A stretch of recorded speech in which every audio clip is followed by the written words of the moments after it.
che ti risolvo il problema della cena in soli 30 minuti. Oggi facciamo questi belli cannelloni. Ambressa, via di parte te e non da besciamella.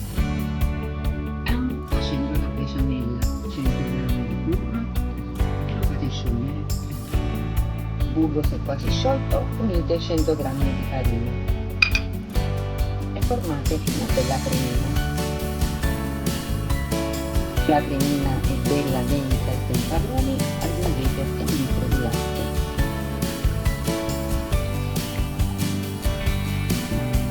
E questo pizzico di sale, noce moscata quanto basta. Bella grattata di noce moscata che si piace molto il suo profumo. E mo girate, finché pronte a pensare. Tempo la besciamella cuoce, un giro d'olio in padella, aggiungete il macinato.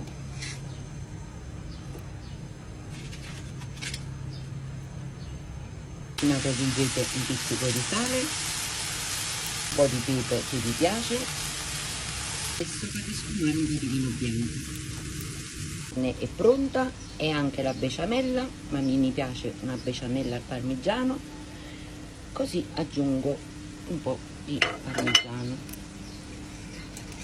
ed è squisita.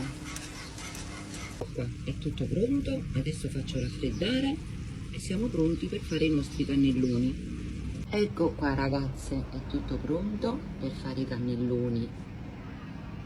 Guardate la besciamella al parmigiano. I cannelloni uso le sfoglie di lasagna fresca e non le sbollento, a crudo. Ecco qua, le sistemate su un piano da lavoro. Ecco qua, adesso mettete un po' di macinato.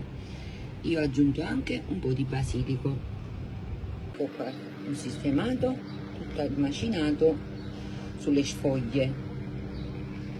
Adesso aggiungo il prosciutto cotto. Adesso aggiungo la provola.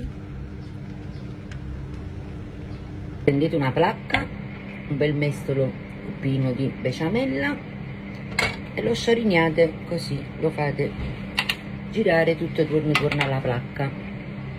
Poi prendete le sfoglie che avete farcito, le arravogliate così e le mettete nella placca dove abbiamo messo la besciamella. Ecco fatto. Ecco qua, guardate come sono belli pieni. Adesso in un momento di riempirli e ci fanno un bello bagno e besciamella, così vengono belli sugosi. Ecco qua, sono pronti. Io ci metto un altro po' di parmigiano sopra, così si fa quella bella scuzzutella croccante, e li mettiamo in forno giusto 20-25 minuti a 170 gradi.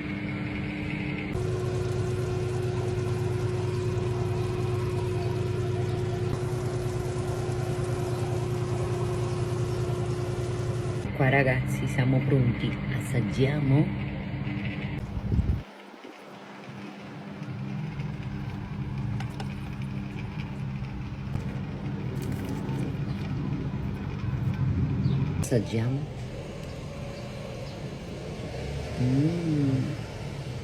E si facete questi cannelloni, facete a me le sapere nei commenti.